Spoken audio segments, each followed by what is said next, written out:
আসসালামু আলাইকুম। আমরা আজকে একটি গুরুত্বপূর্ণ অঙ্ক নিয়ে আলোচনা করব। এটি হচ্ছে পোলার স্থানাঙ্ক থেকে কিভাবে কার্টেসীয় স্থানাঙ্কে রূপান্তর করা যায়। যে পোলার স্থানাঙ্ক থেকে কার্টেসীয় স্থানাঙ্কে রূপান্তর, এটা কিন্তু যারা ম্যাথমেটিক্সের সাবজেক্টিভ এনটিআরসি পরীক্ষা দিবেন স্কুল বা কলেজের জন্য, তাদের কিন্তু এখান থেকে একটি প্রশ্ন অবশ্যই থাকবে, স্থানাঙ্কে রূপান্তর হয় পোলার থেকে কার্টেসীয় অথবা কার্টেসীয় থেকে পোলার, একটি অঙ্ক অবশ্যই থাকবে। তো আমরা যদি এই অঙ্কটি দেখি তাহলে কিন্তু আমরা 1 মার্ক কম পেয়ে যাব। তাহলে আমরা দেখি আমাদের এখানে আছে √3/4 এর কার্টেসীয় স্থানাঙ্ক কত। তাহলে অবশ্যই এটা কি পোলার স্থানাঙ্ক। তাহলে আমাদের আগে দেখতে হবে যে পোলার স্থানাঙ্ক ও কার্টেসীয় স্থানাঙ্ক আমরা কিভাবে রূপান্তর করি।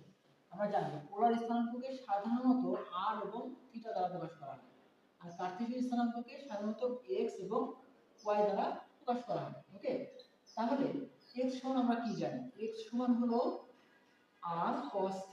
x সমান কি লেখা যায়, r cos θ, এবং y সমান লেখা যায় কত, r sin θ। এই যে x সমান r cos θ কোথা থেকে আসছে, y সমান r sin θ কোথা থেকে আসছে, এইগুলো কিন্তু বা পোলার স্থানাঙ্ককে r এবং θ এবং কার্টেসীয় স্থানাঙ্ককে x এবং y দ্বারা প্রকাশ করা যায়, এই রিলেটেড একদম বেসিক যে ভিডিও, এই বেসিক ক্লাসের ভিডিওগুলো আমার ফেসবুক পেজে আপনারা পাবেন, এখান থেকে দেখে নিতে পারেন। তাহলে আমরা দেখতে পাচ্ছি যে x সমান কি লেখা যায় r cos θ, y সমান কি লেখা যায় r sin θ।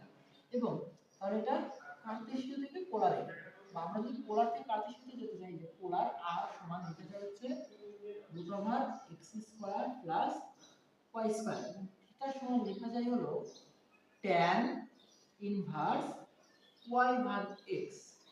তাহলে এটা আমরা কি করলাম, এটা আমরা পোলার স্থানাঙ্ক তৈরি করলাম, আর এটা আমরা কার্টেসীয় স্থানাঙ্ক তৈরি করলাম।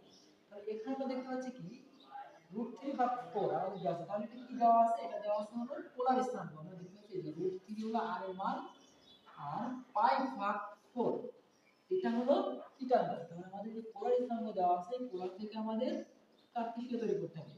আমরা দেখছি x এর মান, আমরা কিভাবে পাবো, x সমান লিখতে কি r cos θ। তাহলে r এর মান কত, √3, আর cos θ, cos θ মান কত, θ এর মান হলো π/4। তাহলে আমরা এখানে কি লিখতে পারি, π/4।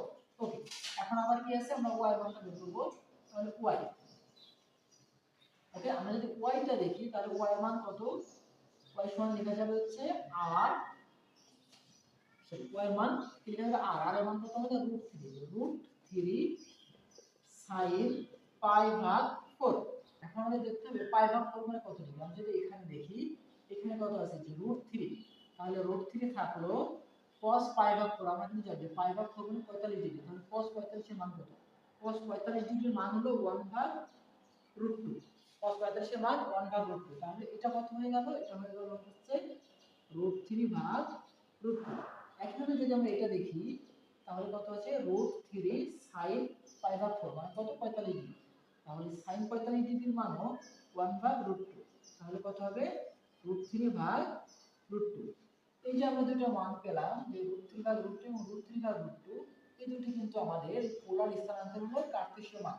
তাহলে এটা হচ্ছে √3/√2 এবং √3/√2।